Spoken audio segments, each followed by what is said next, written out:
What is your view of this legislation, the Guarding the United States Against Reckless Disclosure Act? I'm somebody that has had a security clearance for the U.S. government for half my life. I've been working at the Pentagon, the State Department, the White House National Security Council. We should just have one standard, one standard across all of our government.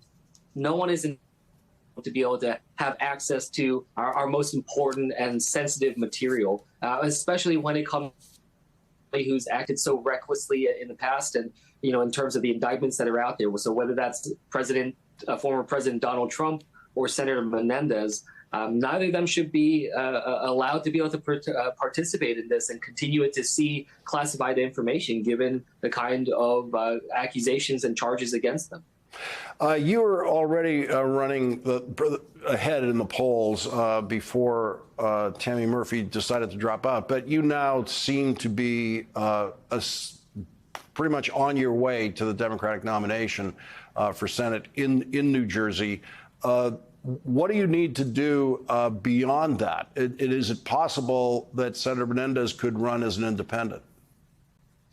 Well, one thing that I've learned in my three previous races, you don't take anything for granted when it comes to our politics. And yes, Senator Menendez has said he might run as an independent, which would potentially complicate matters. And so I'm going to make sure that I'm going out there and earning every single vote, making sure that we're engaging. And look, it's not just about my race. It's about making sure we can lift up Democrats up and down the ballot here in New Jersey and trying to energize all over this country. So I hope people are excited about what I'm trying to do. And if they want to support, they can go to andykim.com.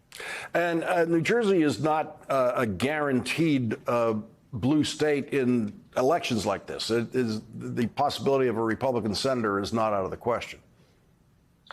Well, look, what we've seen before is, we had a Governor Chris Christie not too long ago. Governor Murphy won his reelection by only about 3 points in his reelection just the other year.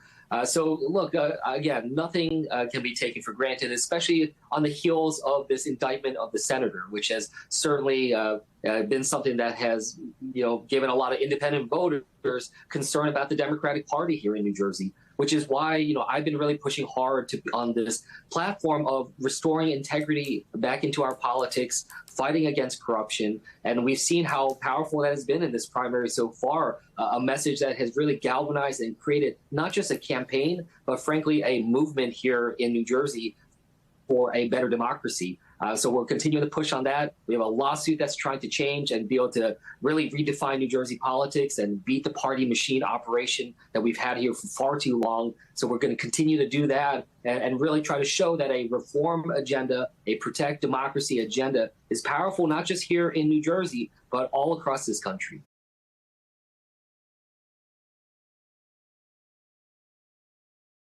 Hey everyone, MSNBC has a new and improved app. You'll get real-time alerts and analysis, live blogs, in-depth essays, video highlights, and the best 2024 election coverage. Download the new MSNBC app. Here's how to do it. You tap on the App Store on your phone. You hit search on the bottom right corner. You type in MSNBC. You click on the MSNBC app. You click on Get or the cloud icon and enjoy it.